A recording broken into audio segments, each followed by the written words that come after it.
Hello, in this short video, we will review grid navigation, including filtering using fields in the grid view.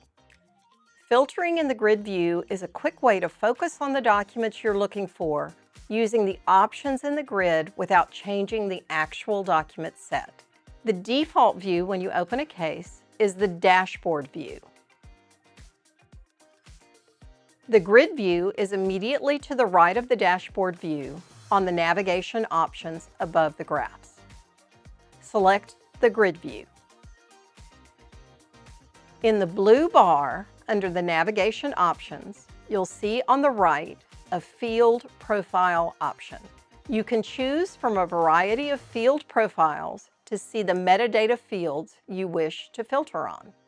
Directly under the blue bar, you will see column headers that you can use to filter your search.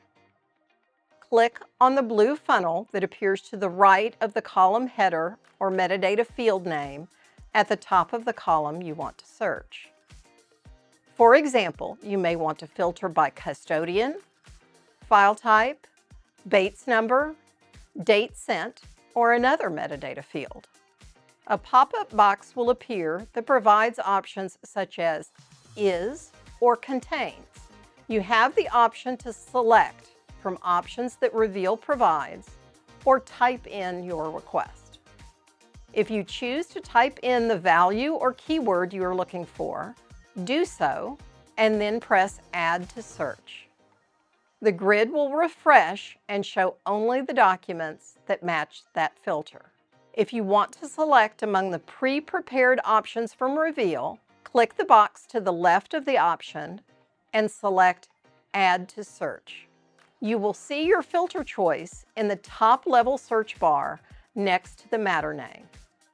You can also apply more than one filter at a time. Just enter additional values under other columns, and Reveal will combine those filters to narrow the results even further.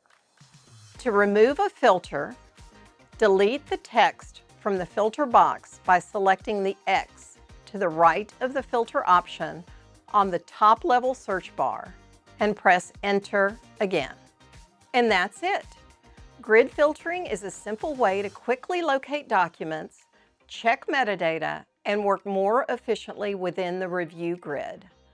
Contact your consultant if you have any questions, and be sure to check out our other videos.